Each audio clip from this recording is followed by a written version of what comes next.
3-3, yeay 3-3. Terus 4-3, kok kalah ya RRQ 4-3. Kalau Onyx emang masih menang lagi sih kayaknya memang tim-tim Indonesia lainnya sih yang kurang berjuang gitu. Buat tim ladies ini pasti bakal tetap susah catch up sih kalau menurut gue pribadi ya. Apakah ada tim yang bisa menyetarakan Onyx? Atau bahkan memang Liga Indonesia yang saat ini sedang tidak baik-baik saja? Halo, selamat datang di Mipo. Kembali lagi untuk di mini podcast yang sudah lama untuk hilang, tapi kali ini dibangkitkan kembali. Terima kasih untuk MPL Classroom. Kali ini gue juga gak sendirian. Gue di sini bakal bareng sama Ranger Emas, Radit Overkill, dan juga ada Bang Nevin. Nah, ini 3 talent yang tentunya sudah punya karakter masing-masing ya. Yang satu mungkin agak-agak sedikit cool, yang satu mungkin ya teman-teman juga udah sering lihat di FYP TikTok, yang satu lagi kalian lihat kemarin di MSC, beliau sangat-sangat bersinar ya menjadi desk host. Dan gimana nih kabarnya kalian hari ini? Sehat kalau dari gua. Oji kenapa nih? Ji baru mulai. Senin. Wibawa sir. Gak expect tuh gue tiba-tiba ngantuk tuh. Tolong dong. Nah, masih tidur. Oke, masih tidur. Belum bangun kayaknya ya. Belum bangun. Soalnya belum dikasih pertanyaan-pertanyaan yang ini nih, yang emang menjurus ke MDL dan juga MPL yang memang sudah mulai nih untuk season 10 sama season 14. Gue mau tahu. Waalaikumsalam. Gitu semangat bikin konten nggak semangat ya gimana mau ada yang nonton. Halo yang gak semangat. Aduh, makasih lo semangatnya. Ini harusnya kita syuting jam 7 pagi jadi jam 1 siang gara-gara Radit. Gak bener banget. Sibuk. Streamer gede sombong banget. Dipanggil jam 7 pagi malah. Itu kacamata kayak ibu-ibu kondangan, Ji. Tangkap. Tolong dong. Gue kira itu mic-nya loh. Fokus dikit. Gue kira itu mic-nya loh. Keren juga tuh. Aduh. Oke, kita karena kayaknya Ranger Mas paling semangat ya. Kita tanya Ranger Mas dulu kali ya, sebagai senior yang udah mungkin memperhatikan MDL juga nih. MDL season 10, ada opini mungkin yang mau lu sampein, Ji? Waduh, MDL season 10 gue gak dapet casternya gimana beropini di gue. Waduh, coba gue dapet nih jadwalnya. Mungkin bisa beropini, cuma ya gue tetap memantau ya MDL ya. Cuma MDL ini menarik lah, gue penasaran karena banyak banget perdebatan kalau misalnya tim Vitality dan tim Falcon Vega ini kan wajib masuk.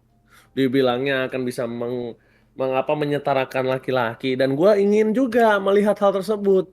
Ingin mereka ini membuktikan lah, karena jujur scene kompetisi wanita kemarin kan makin lebih berkembang, apalagi dapat slot di EWC kan. Itu makin memperlihatkan kalau wanita scene kompetisinya itu benar-benar dipandang oleh developer dan dunia. Nah, ini kesempatan mereka nih untuk nunjukin. Ya, untuk lebihnya kita sambil nonton MDL lah, karena kan gue nggak ngecast, jadi gue nonton aja nanti. Sama-sama, gue juga nobar soalnya. Bisa diatur kalau gitu. Radit kalau gitu. Radit, gimana nih ngelihat MDL yang sekarang kan maksudnya udah ada 2 tim baru juga, 2 tim ladies. Terus juga ada 1 tim yang bisa dibilang kayak dari MICC lah. Kalau orang-orang kan bilangnya kayak ini tim Warkop dan segala macam, padahal kan mereka juga via kualifikasi yang panjang gitu loh. Lu ngelihatnya gimana? Oke, kalau gue ngeliatnya season 10 ini bakal lebih berwarna karena kan memang ada 2 tim ladies kan yang sebelumnya nggak pernah ada. Kalau playernya udah sempat ada, dibawakan juga sama OP Pegasus di season sebelumnya gitu ya, kayak Blue Heart, terus ada siapa satu lagi juga Yunis, betul, yang pernah main juga di MDL gitu ya. Tapi buat sekarang ini kan full team ladies yang main, jadi harusnya bakal bisa jadi challenge baru buat mereka. Tapi kalau gue bilangnya, buat tim ladies ini pasti bakal tetap susah catch up sih kalau menurut gue pribadi ya. Karena gue ngelihat line up terbaru dari MDL sekarang, tim-timnya udah pada semakin siap banget, terutama alter ego sih yang pengen gue bahas Ini alter ego isinya abang-abangan semua sih kalau boleh dibahas ya. Ada Tas, ada Jelly Boy, Arvi, Foundir yang udah lama banget, dan kayaknya mereka ini udah tahapnya next level di atas MDL kalau menurut gue pribadi sih ngelihatnya. Tapi buat alter ego gue tahan dulu nih, buat Oji sama buat Radit, karena ini kayak bakal menarik nih buat mereka berdua, karena mereka berdua lumayan dekat nih sama alter ego dari dulu ya teman-teman ya. Gue mau nanya sedikit sama Nevin, karena ini ada tim ladies nih Nevin, dan kebetulan kemarin tim ladies kita gagal menang Nevin di IWC. Iya. Oke lah, lu udah lu udah semangat gitu loh, tapi kayak langsung merusak. Langsung lemes lagi ya kan. Tapi gimana Nevin ngelihatnya Nevin? Kalau misalkan mereka kemarin oke lah, mungkin gagal bersaing gitu loh. Dan sekarang kayak mereka harus dituntut untuk bermain di level MDL, yang dimana MDL nih kayak harusnya bakal jadi kelas yang berbeda. Bahkan kalau dibandingkan sama tim ladies, lu ngelihatnya gimana?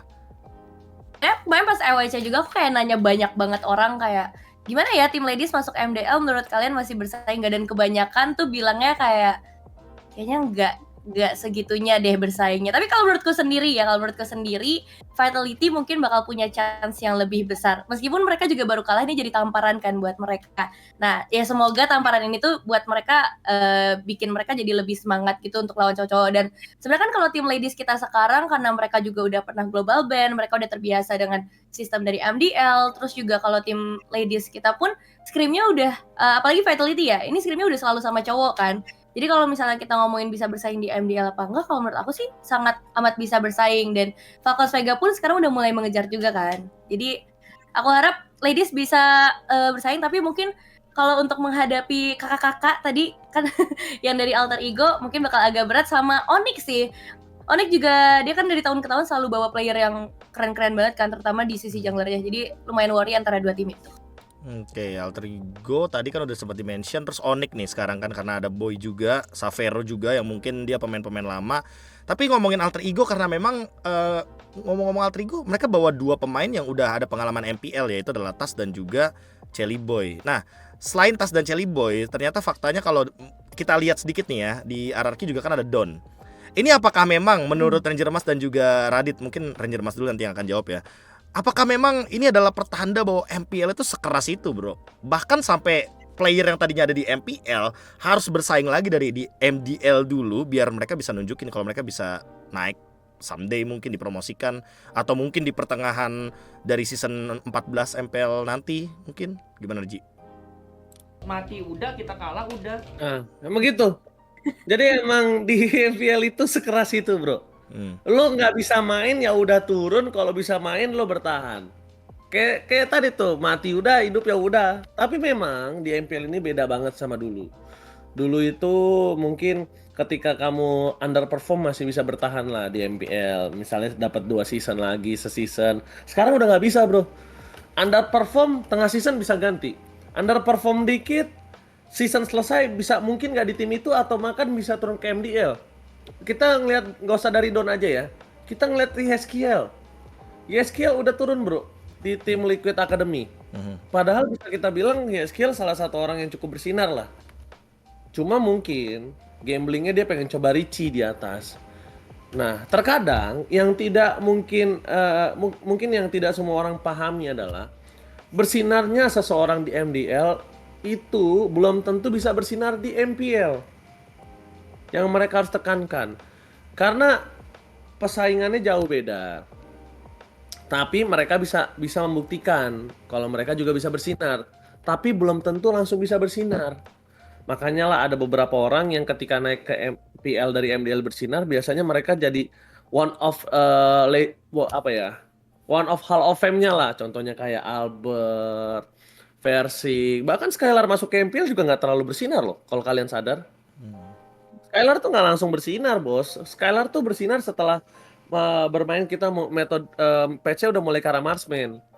Ya sebelumnya langsung bersinar Versi, Albert, siapa lagi tuh, Be? Yang dari MD langsung bersinar tuh. Itu kan yang paling terlihat tuh, paling jelas. Kayaknya itu sih. Paling Nael sih ujung-ujungnya. Nael juga bisa. Ya rata-rata ya memang untuk jadi bersinar di MPL tuh sulit. Tapi bukan berarti nggak bisa. Jadi menurut gua sudut pandang yang mungkin kalian atau mungkin seseorang player yang tadinya di MDL terus naik ke MPL, yang mungkin di MDL dia super power, dia harus coba mulai memikirkan oke, nih gue di daerah tempat ranah yang berbeda, gue harus lebih kompe, gue harus lebih latihan, gue lebih serius, lebih fokus, lebih respect. Nah yang turun ke MDL juga jangan berkecil hati. Ya mungkin yang kita udah lihat Don, Yeskiel, bukan berarti dia nggak bisa naik. Tinggal tunjukin kayak permainan mereka di MDL, mungkin nanti ada scrim internal, mereka bisa nunjukin kalau kualitas permainan mereka bisa naik lagi ke MPL. We never know, bro. Kalau misalnya mereka bisa naik lagi ke MPL, kalau menurut gue begitu. Jadi memang tidak bisa dipungkiri persaingan di MPL itu sangat-sangat keras dan bahkan mematikan bisa menurut gua. Keras dan mematikan. Lela dia Dia tepuk tangan dia tepuk sendiri. tangan sendiri untuk diri dia sendiri. Mancing. Mancing. Gimana Dit? Tapi emang Ini konten kalau nggak ada bercandanya ngantuk yang nonton. benar, Biarin ada setuju gue gua, di sini. setuju gua. Bagian editing itu udah belakangan pokoknya. Tapi gimana Dit? Lu ngelihatnya emang sekeras itu kah? Apalagi kan bisa dibilang lu yang bintangnya paling tinggi nih. Belum Nah, dong. Apakah belum dong. Koms juga menjadi kendala nih sampai ya mereka harus dari MDL dulu? Kalau menurut gua ya, ini kita ngebahas masalah stigma MPL sama MDL dulu. Mungkin kalau tadi Oji sempat bahas MPL itu liganya keras banget, ininya keras banget. Tapi ya MDL gue bilang juga liga yang keras banget. Toh buktinya player-player dari MPL yang turun ke MDL juga nggak ada yang bisa angkat piala gitu kan. Kita udah lihat ada Psycho yang sempat turun juga. Sebelum-sebelumnya ada Delar juga yang sempat main di MDL gitu ya. Toh timnya juga belum bisa maksimal gitu kan waktu pada saat mereka ada di MDL-nya gitu. Jadi menurut gue MPL sama MDL ini dua hal yang berbeda sih. Sama-sama keras dua-duanya. Di sisi lain gue ngelihatnya siapapun player yang turun ke MDL bukannya mereka turun pangkat, turun apa ya? Mungkin kalau bisa dibilang pride, oke lah turun pride-nya gitu. Karena MPL sama MDL orang-orang kan masih stigmanya bilangnya MDL nggak ada apa-apanya dibandingkan sama MPL. Tapi kalau menurut gue ini ya dua challenge yang berbeda gitu. Lu harus bisa improve di MDL, lu buktiin di MDL buat para player yang turun ke MDL gitu ya. Lu harus gimana caranya ngebuktiin kalau ya lu kelasnya di MPL, ya lu buktiin di MDL kalau lu bisa juara. Gitu sih. Jadi lebih ke stigmanya dulu antara MPL sama MDL. Kalau misalnya orang-orang beranggapan ya lu main di MPL udah pasti menang lah. Coba buktiin dulu nih. Karena kan sekarang lumayan banyak nih pemain-pemain yang sempat namanya besar di MPL, Celi Boy, Tas, Don, dan lain-lain gitu ya. Sekarang mereka ada chance di MDL, gimana caranya mereka bisa nggak tuh bawa tim mereka di liga yang berbeda menjadi juara? Itu dulu sih kalau menurut gue fokusnya ya. Jadi jangan terlalu mikirin MPL dulu karena ya lu ketika lu ada di MDL ya lu harus berikan yang terbaik sih buat semua member-member yang ada di MDL kayak gitu. Ngomongin MDL sama MPL aja udah beda kan. Karena Nevin juga mungkin udah pengalaman sendiri nih. Dulu kan dia di MDL, sekarang dia di MPL nih. Kalau dari yang lu lihat nih Nevin, dari roster-roster yang paling menariknya kan mungkin ya itu tadi kan, karena Alter Ego kan yang paling mencuri perhatian kita lah. Kayak mereka tuh banyak player-player MPL yang sebelumnya bermain tapi sekarang mereka bermain di MDL. Kalau dari kamu sendiri sih ada nggak sih yang emang bener-bener kayak apa ya, kira-kira ini seasonnya si playernya dari tim ini nih? Karena ya udah dilihat dari regenerasinya mungkin, atau mungkin dari track record sebelumnya, atau jangan-jangan kamu lebih suka yang player-player baru gitu, kayak misalkan contohnya mungkin yang ada di Kagendra contohnya mungkin, atau yang udah lama berkiprah tapi masih belum dapat rezekinya kayak Pendekar gitu, kayak Drew Speechless kan mereka udah lama tuh.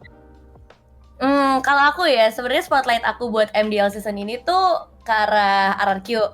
Pertama kan ada Ians, kayak aku kan dari awal banget MDL juga kan selalu nge-cashin Ian, terus kayak kemarin sempat lihat di TikTok dia ini bakal jadi last seasonnya karena menurut dia kalau udah 3 kali berturut-turut di MDL terus dan dia nggak berubah, ini bakal jadi last season dia gitu. Jadi kayak aku sih berharapnya untuk season ini bakal jadi ya seasonnya dia sama teman-temannya di RRQ. Tapi di sisi lain aku juga ngelihat nih perjuangan dari Kagendra, kayak dari ya qualifier 2 season sebelumnya buat MDL nih, mereka selalu ada di qualifier kan. Meskipun pemainnya mungkin udah diganti-ganti juga, tapi sekarang nih racikannya akhirnya cocok dan masih ada K-Dot juga. K-Dot yang akhirnya sebenarnya kalau lihat di rosternya dia jadi substitute kan. Tapi ini jadi satu sosok yang benar-benar Kagendra banget lah. Mungkin K-Dot kayaknya Kagendra kan. Jadi itu kayak tim-tim yang aku pengen lihat itu antara RRQ sama Kagendra sih. RRQ Kagendra. Oji, 2 tim yang mau dilihat banget nih season ini. Di mana? Di MDL dong. Di MDL. Gua Gue sih lebih ke arah satu Alter Ego udah pasti ya. Gue pengen lihat aja nih abang-abangan gimana gameplaynya ya kan.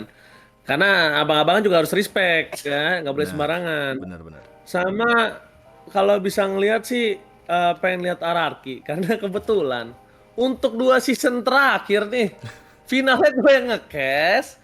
Terus gue ngelihat RRQ kalahnya di posisi yang hampir menang semua. Kena comeback semua ya. Itu hampir menang semua menurut gua. Tapi yang kemarin lebih pedih sih. Ya mungkin karena itu sempat ada salah satu permintaan juga ya. Ada orang berdoa, ya Allah jangan 3-0. Orangnya ada di sini lah gitu. Siapa Ada sih di sini, ada di sini orangnya, ada di sini orangnya. Gua nggak nyebut merek, gua nggak enak banget nyebut merek gimana Parah ceritanya. banget sih emang. Ya tapi Parah itu banget. fun fact Parah teman-teman ya, fun fact ya teman-teman ya. Jadi waktu itu kayak udah 3-0 gamenya. Tiba-tiba 3-1 3-1 seneng. dibalikin 4-3. Nggak gini, aku udah 3-0. Aduh kenapa 3-0 sih gamenya? Aku kan pengennya 4-3. Ya gua nggak tahu lah tuh caster siapa ya orangnya yang begitu caranya ya. Kan 3-1 Untung gue nggak yeay, host. Untung gue nggak host. ya kan begini 3-2 yeay 3-2 gitu kan 3-3 yeay 3-3 terus 4-3 kok kalah ya RRQ 4-3. Enggak Ternyata. bang, kan maksudnya kayak masa grand final 3-0 gitu kan. Kayak aku dijojorin dari Bandung nih Bentar, 3-0 gitu. nggak ngomong Nevin, kok Nevin yang menjawab? Aku nggak ngomong. Enggak, masalahnya kan casternya cuma 3 kan kemarin. Aku Bang Oji sama KB kan. Iya. Aku lupa, maaf. Agak-agak kasihan ya berarti yang ngelihat ya mungkin Onyx PH dibantai Blacklist 4-0 dibilang sama Nevin bukan final. Blacklist juga dibantai sama Eko 4-0. Bukan final. Waduh. Sampean pas udah 4-3 baru kok kalah ya Bang Oji ya. Nggak bisa tadi. Gimana? Bener juga. Jangan. Aku udah dibilang settingan loh, itu settingan caster loh kemarin udah dibilang gitu. Ya, Aduh, udah. banyak-banyakin baca komen ya. Jadi kau penasaran RRQ bener AE RRQ gua- ya. Karena gue apalagi tahu fun fact dari Nevin ya, kita nggak tahu ya itu fun fact-nya bener akan terjadi membuat dia pensiun atau enggak. Cuma ya memang jujur kalau kalahnya jauh nih Be, itu misalnya kalahnya lu belum di final, itu orang ambisinya masih dapat ngejarnya. Tapi kalau menang di sini terus dia kalahnya di sini nih Be, waduh itu emang emosi jiwa raga gondok segala macem itu lebih sakit bos. Iya, Emang sentimental. traumanya lebih tinggi. Sentimental banget sih itu ya buat Iya Ian kayak Satama. kayak mau nikah nggak jadi lebih tinggi kan dibandingkan putus pacaran gitu. Waduh contohnya. berat. Ya itu mungkin ada beberapa untuk pengalaman pribadi ya. Itu mungkin yang di belakang juga lagi mantau juga tuh mungkin pengalaman pribadi dia. Tapi Dit, 2 tim yang mau lu pantau banget nih season ini, season 10 MDL. 2 tim. Yang pertama kayaknya ini bakal dipantau sama semua orang gak sih? Alter Ego X kayaknya udah jadi semua orang incer gitu kan buat dapetin spotlightnya karena kita pengen lihat nih Tas sama Chelly Boy gimana. Kalau dari gua 2 tim selain Alter Ego ini itu mungkin Bigetron ya. Bigetron Beta yang sekarang kebetulan mereka bawa coach baru dan coachnya juga temen gua. Ini sempat ada di Alter Ego MPL season 3 namanya Dode. Jadi gue penasaran banget sih. Kemarin gue ngelihat performa Bigetron Beta juga di PSL itu bagus, udah bisa dibilang bagus lah ya buat tim MDL bersaing di sisanya tim MPL semua gitu kan dari region Philippines, Singapura. Jadi menurut gue Bigetron Beta bakal gue lihat banget nih untuk di season sekarang sama Onyx sih.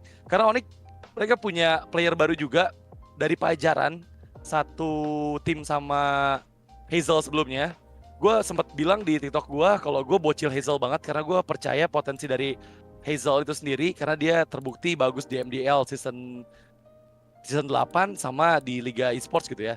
Dan sekarang Onyx Prodigy juga bawa Res. Ini XP laner yang menurut gue potensial banget buat Onyx sih. Jadi Bigetron Beta sama Onyx Prodigy. Mereka udah punya timnya masing-masing. Berarti giliran gua sebelum nanti kita ke next topic. Tentu kalau gua pribadi akan memperhatikan bagaimana Rebellion Blitz ya. Yang kabarnya, yang gua denger nih kabarnya, gua nggak tahu ini bener atau enggak. Kabarnya sih coachnya, yaitu namanya Yuts. Dia tuh ternyata adalah murid dari Dr. MLBB. Makanya gue penasaran untuk melihat bagaimana performanya nanti di Global Band. Yang tentu itu akan melihat bagaimana perspektif baru kan. Ini dari sosok baru, ya kan, wajah baru, nama baru. Mungkin someday dia pun bisa menjadi next Chico atau ya pengganti dari Rebellion coach selanjutnya gitu loh. Kalau yang kedua udah pasti gue bakal memperhatikan tim Falcons Vega. Alasannya bukan karena ini ya, bukan karena Donkey, bukan. Tapi karena menurut gua Falcons Vega kayaknya lebih punya form yang kuat kalau ngomongin draft, apalagi kan Global Band, Swiss round system juga, ingat kalau ngomongin MDL, Swiss round system jadi jangka panjang untuk turnamennya, jadi mereka mungkin bisa belajar lah buat di MDL season yang ke-10 teman-teman. Oke, tapi Vega itu kemarin emang draftnya MUI kuat sekali sih. Menurut aku ya. Justru kebalikan ya Vitality yang mungkin draftnya agak cukup mengagetkan ya. Setahu aku soalnya kemarin. Padahal dia sih playernya memang kuat-kuat semua. Tapi memang draft ya kita tidak bisa pungkiri ya. Mungkin itu keputusan yang terbaik dari coach dan juga analisnya ya kan. Oke.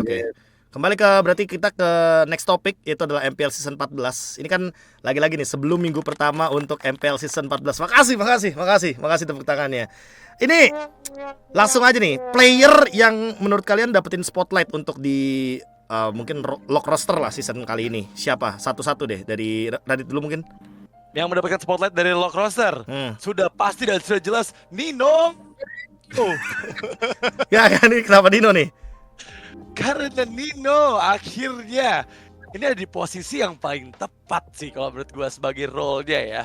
Karena berseason-season udah lihat mic check-nya Nino gimana, dia salah satu orang yang paling vokal juga. Sudah pasti paling tepat ada di role XP sebagai apa ya, shot caller utama. Mungkin sebelum-sebelumnya memang kita lihat Pai sebagus itu di XP buat alter ego, cuman kan sekarang Pai udah nggak bisa mendapatkan ritual bihun lagi. Jadi ya kita berharap sama Nino nih untuk menggantikan spotlight yang sebelum-sebelumnya ini nggak tergantikan dari Pai. Tapi apa menurut lu pede nggak kayak Nino bisa bener-bener ngegantiin spot tersebut? Karena men, ini the legendary yang waktu season 6 tuh nyentuh grand final gitu loh. Iya. Kalau gue sebenarnya bukan spotlight dalam artian ini harus bagus. Cuman spotlight itu adalah yang paling menarik buat gue sih. Pengen gue lihat banget sih perform dari alter ego keseluruhan di season sekarang, selain dari roster yang lain. Tapi emang gue bener-bener penasaran gimana sama Nino yang berubah dari gold ke XP. Emang sama-sama set laner, tapi itu dua hal yang berbeda sih.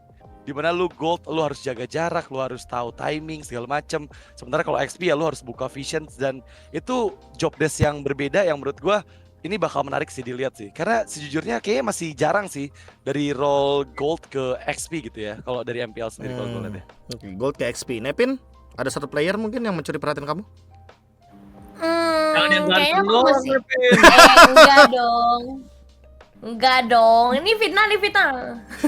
Kalau aku sih ke arah jungler, tapi aku agak bingung ya milihnya, terutama ke Hazel sama Sutsujin. Karena kan Sutsujin dibalik lagi nih setelah ya kita tahu masa lalunya di MPL ID nggak terlalu baik. Apakah akan ada perubahan? Karena kan dia bawa Hazel juga, terus dari coachnya juga ini kayak cute kan yang datang lagi kemarin di BTR udah bagus banget. Terus sekarang pindah ke RRQ, apakah akan sama? Karena kita tahu nih pressure ketika masuk ke tim RRQ Hoshi itu pressure-nya gede banget. Jadi aku penasaran antara Hazel sama Sutsujin sih. Hazel sih pernah handle di Lignas juga, terus pernah ada di Nah, MPL Habibi. juga. Habibi. Satu player Habibi. Oh, of course lah.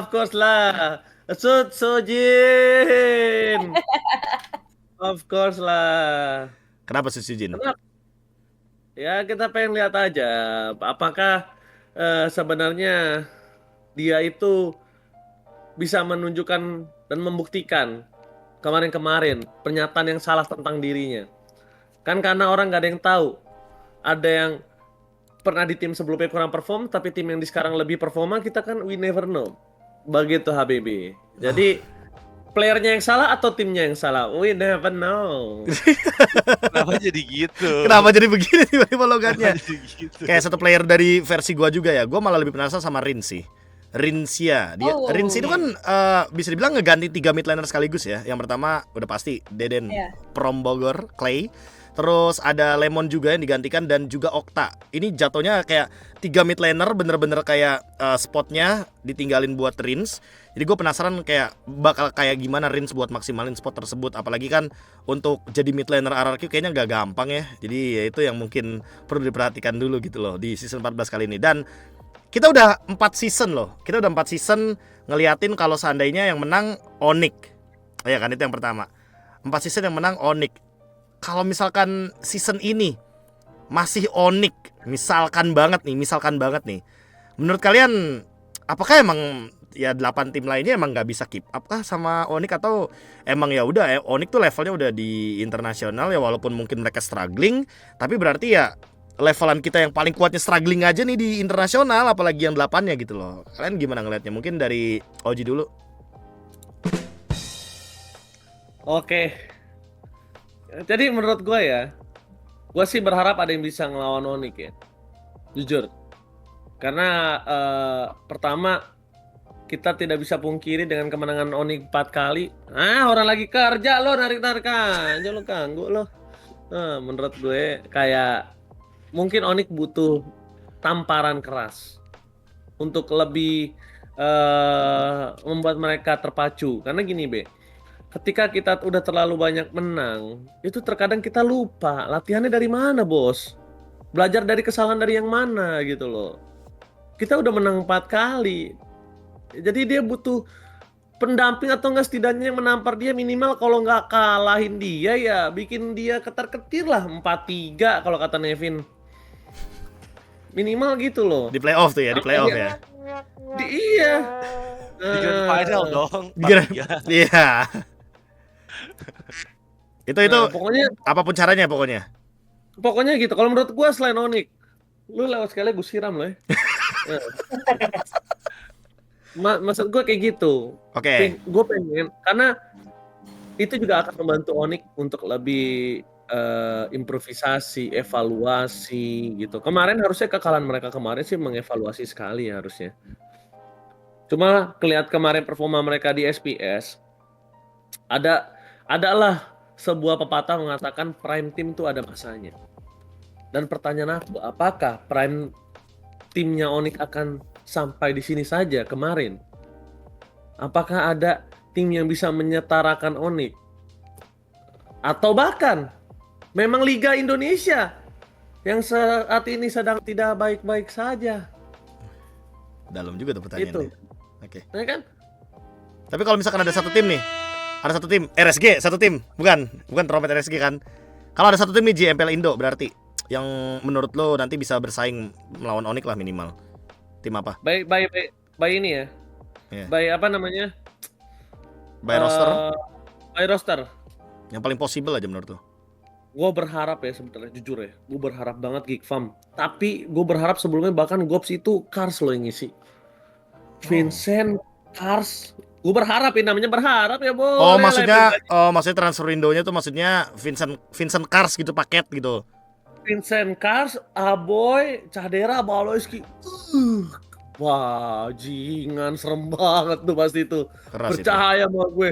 Karena Cars menurut gue yang paling bersinar kemarin di Rebellion. Menurut gue ya, selain Vincent. Dia bersinar sekali. Untuk ngomongin EXP laner dia bersinar sekali. Nah, Luka ya kan udah pindah kan, maksudnya udah ke Bigetron Alpha gitu. Cuma menurut gua yang bisa meng-catch up, kita anggap dari posisi kemarin yang bisa meng-catch up Evo so far ya Geek Fam. Arakiosi gue belum ada pandangan sama sekali. Bigetron bahkan yang kemarin kuat di regular season gua nggak ada pandangan. Alter Ego masih belum ada sudut pandang yang bisa membuat gua menarik. Ya sisa timnya belum ada yang bisa bikin gue menarik. Yang bahkan yang gue menarik ya di Geek Farm. Geek Farm. Nevin? Jujur. Gimana? Sama Onyx sih, dulu nih. Kalau misalkan Onyx ternyata masih strong, gimana? Dan menurut kamu siapa nih tim yang menurut kamu ya bisa mengimbangi Onyx? Kalau Onyx emang masih menang lagi sih, kayaknya memang tim-tim Indonesia lainnya sih yang kurang berjuang gitu, kurang entah itu dari latihannya ataupun dari manajemennya. Karena kan kita tahu ya banyak banget faktor dari tim itu, nggak cuma player tapi manajemen kan juga berpengaruh kan. Terus kayak kalau ngelihat dari tim-tim yang ada nih di season depan sih Geek ya, karena yang lain tuh banyak banget yang bawa junior. Aku bukannya meremehkan junior ya, tapi aku lebih percaya tim-tim yang percaya proses gitu. Jadi kayak ngebawa player yang sama dengan waktu yang lama, mereka cari kesalahannya, mereka benerin, bukan menjawab masalah itu dengan cari orang yang baru gitu. Jadi aku lebih suka Geek dengan ya player yang masih strong meskipun ada perubahan di arah junglernya, tapi semoga ini bisa jadi pelengkap gitu lah untuk mereka, karena kan mereka juga sempat gonta-ganti jungle kan beberapa season, kayak Nael juga udah sempat di sana. Jadi kalau dari possibilities-nya aku masih ke arah Geek sih. Geek Farm 2 suara ya didapatin ya dari Oji, dari Nevin. Radit? Wah, ikut aja ini anak kecil satu. Tanggapin ini anak kecil satu. Baso. Gimana Dit? Kalau gue alter ego sih, gue pribadi ya. Kenapa gue bilang alter ego meskipun ini terlalu risky dari semua roster yang sekarang gitu kan. Bawa banyak anak-anak baru juga ke MPL, ada player yang pindah role, ada player yang jadi coach. Tapi gue percaya sama kata-kata dari Rek. Gue pengen M6. Oke, berarti gue mikirnya alter ego sih. Karena gue percaya sama kapten, apalagi sekarang posisinya dia udah gak jadi player, itu ada angin segar sih harusnya buat dari Aldrigo. Oh, jadi anggapannya buat Radit tuh kayak ya udah karena emang ini coachnya juga bisa dibilang baru fresh ya kan. Jadi seenggaknya karena dia mantan player juga mungkin ya. Jadi Betul. bisa lebih connect ke player-playernya gitu. Sama ini sih, satu lagi sih, legasi dari Niall sih. Karena Niall pertama kali di Geek Farm mereka langsung ke M5 gitu kan. Season 12 itu kan mereka langsung ke M5 gitu kan. Dan sekarang Niall lagi-lagi muncul di MPL nih dengan tim barunya. Gue punya feeling kalau misalnya Niall lagi-lagi bisa mempertahankan legacy itu, kayak dia bisa jadi wonder boy deh. Karena ya tiap masuk MPL langsung lolos ke tahap paling tinggi meskipun belum juara kan waktu pas di Geek Farm season 12. Tapi kok sekali lagi ini ada pembuktian buat Niall di season 14 dan bisa bawa tim yang dipinjemin yang di loan ke dari Onyx ini bisa bawa ke M series lagi. Gila, berarti joki jungler ada di Niall ya guys ya. Joki jungler. Joki M series ada di Niall ya. Joki Jadi M bisa dihubungin series. sih. Oke. Bisa hubungin Onyx Bisa buat loan Joki ya M untuk ya bisa di loan juga ya. Hubungi Onyx itu mungkin nomornya Onyx nanti mungkin bisa ada di description teman-teman. Tapi ada satu tim yang sebenarnya menarik perhatian gua ya. Astagfirullah. Ya itu EVOS yang sebenarnya nggak begitu banyak untuk rombaknya, pas banget bridgingnya. EVOS yang sebenarnya kalau ngomongin rombak ya dia udah mulai percaya proses nih sekarang ya kan. Terus ditambah lagi ada tim Liquid ID yang dimana dia ngebawain satu player PH lagi. Di saat nggak semua tim itu ngebawain player import lagi. Nah kalian menurut kalian gimana nih? Udah ngeliat kayak misalkan oke, EVOS dengan stick player-player di Indo ya kan. Terus kita udah ngeliat lagi nih ada tim Liquid ID yang ternyata masih ngebawain player Filipina gitu loh. Apakah memang tren player import ini sudah mulai menurun gitu loh? Untuk mungkin dari hasilnya, mungkin dari bagaimana kesuksesannya. Karena terlihat dari kesuksesannya kayaknya ya Kairi dan Coach Yep itu adalah import yang paling sukses dari Filipina. Nevin dulu. Kayaknya antara dua sih bang, antara player PH-nya makin mahal atau emang player Indonesianya yang sudah pantas juga sih untuk masuk ke MPL. Dan kalau ngelihat Onyx ya, ya mereka udah berhasil, tinggal grinding aja. Cuman kalau EVOS sih, kayaknya nggak banyak waktu kan buat mereka karena mereka ada MSC juga. Tapi kan ada possibilities nanti teman-teman yang di MDL juga bisa naik kan di MPL. Oke. Tetap masih ada kesempatan dari MDL-nya. Radit? Kalau dari gua ini ngebahas masalah import ya berarti ya. Sebenarnya kalau dari kita bahas data season lalu itu semua tim yang ada Philippines-nya itu masuk ke babak playoff. Sedangkan 3 tim yang full Indo ya rata-rata nggak masuk playoff gitu kan. Tapi memang yang tadi KB sempat mention juga ya cuman the most successful transfer dari Philippines ya cuman Kairi sama Coach Yep gitu. Meskipun di sisi lain Baloyski itu juga bisa bawa pengaruh positif banget buat Geek Farm ya. Terbukti sampai membuat Geek Farm ya selalu bisa dapetin playoff gitu. Cuman buat season sekarang kalau menurut gue ya lagi-lagi karena season kemarin itu waktunya import PH, cuman import PH juga nggak ada yang bisa works banget. Jadi ya sekarang udah kembali lagi nih, balik lagi ke main yang meta yang lebih aman, nggak perlu lagi ada belajar bahasa segala macem, komunikasi pasti bakal lebih lancar lagi pakai satu bahasa doang gitu kan. Jadi kayaknya ya sekarang udah waktunya full Indo lagi sih buat banyak tim. Karena nggak banyak import juga kan sekarang. Nggak banyak import Ji sekarang. Gua nggak ditanya. Ya itu makanya nggak banyak Itu. import nih Ji sekarang. Gimana? Pertama, mereka nggak ada yang mau menginvestasikan sesuatu yang tidak jelas. Investasi bodong, harga mahal, nggak perform, ya kan? Mending harga setengah atau seperempat dari duit yang mereka keluarkan, mereka bisa mendevelop player sendiri, ya kan? Pertama menurut gue itu. Terus kedua, ini pola permainan dari tim sebelumnya yang mungkin dia bersinar dibawa ke Indonesia ini belum tentu bisa fit in dengan tim yang berhasil membawa mereka ke sini. Jadi itu bisa menjadi salah satu concern tambahan. Komunikasi udah pasti. Oke, banyak yang bilang bang, tapi kan banyak yang bisa latihan bahasa Indonesia dengan cepat, betul. Tapi betapa banyaknya waktu yang terbuang yang harusnya dipakai developer untuk playernya bisa fokus ke arah tim, jadi fokusnya ke arah bahasa. Jadi itu udah bakal mereka kurang-kurangin lah dari risiko-risiko. Karena tidak bisa dipungkiri yang Profesor KB bilang itu tren terhadap Kairi dan juga Coach Yep yang berhasil itu pasti akan menjadi sebuah trademark ya untuk mereka tersendiri. Cuma ketika ternyata pada coba mengikuti arus dan nampaknya gagal karena nggak semuanya bisa berhasil, ya akhirnya mau nggak mau mereka dibandingkan resikonya terbuka kembali, terus apalagi kita anggap player-player Filipina agak lebih mahal, ya kan? Mereka akan lebih fokus ke player tim Indonesia. Satu, bagus untuk tim Indonesia menurut gue, untuk player Indonesia. Mereka punya kualitas, makin bisa berkembang, makin punya tempat untuk jam terbang, punya kapasitas bermainnya banyak. Tapi ada minusnya juga menurut gua. Minusnya adalah ketika tidak adanya import PH player ke tim MPL Indonesia, menurut gua daya saing tim Indonesia untuk menaikkan level kita setara dengan internasional itu agak sedikit berkurang, Profesor. Jadi menurut saya ada baik dan ada minusnya. Kalau misalnya kemarin kita anggap ketika Kaidi dan Kocep, lihat deh, sadar nggak kita semua permainannya semua agak mulai naik level, bro. Agak gimana caranya jadi jungler, assassin, retri, nge-tank apa segala macam bisa, nge-coach yang semua bisa mainin variabel terhadap draft pick-nya. Muncullah Baloyski, ternyata romer-romer kita naik level, ya kan? Eman nunjukin permainan Filipina yang kuat, Goldland, tapi ternyata Goldland Indonesia udah pada siap dan pada kuat gitu loh. Kalau kemarin pas romer sama jungle kita masih catch up.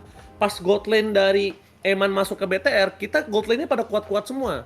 Berarti tandanya tim Indonesia ini kuatnya di arah Goldland dan EXP mungkin so far. Jadi daya juang mereka untuk bisa menyetarakan diri setara pemain profesional internasional itu jadi lebih tinggi, bro, kalau misalnya banyaknya pemain. Tapi minusnya mereka kekurangan daya ruang untuk bermain. Nah sekarang walaupun nggak ada pemain Filipina, ya mereka sekarang saatnya punya kesempatan untuk bermain di MPL Indonesia dengan seluruh banyak tim MPL hampir full Indonesia. Mereka juga harus nunjukin, nggak boleh kendor. Jangan karena udah nggak ada pemain Filipina, udah daya kompetisi Indonesia Filipina udah nggak ada, Prof.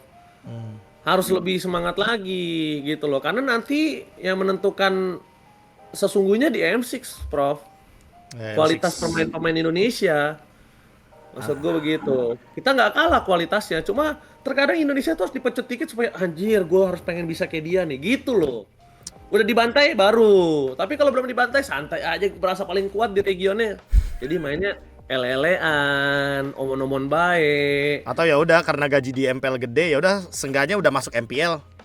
Iya, nggak boleh. Jadi harus kayak oke, walaupun nggak ada pemain Filipina, gua akan nonton nih tim PH gimana gameplaynya segala macam, gua akan aplikasikan. Karena nanti M6 itu akan membuktikan seberapa kualitas pemain dari region-region yang sudah ada. Bro, Singapura, Malaysia, lihat kualitas permainannya. Nggak ada banyak Filipina di sana. Dan ada PH-nya juga beberapa sebenarnya. Ya tapi nggak terlalu banyak.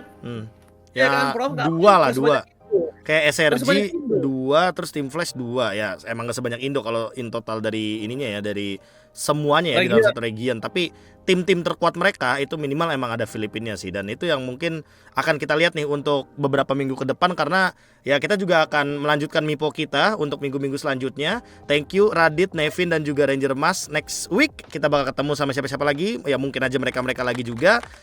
Jangan lupa untuk lihat sosial media mereka yang ada di description ya teman-teman ya, atau nanti gua taruh di pin chat untuk Instagramnya. Thank you dan sampai jumpa lagi di video selanjutnya.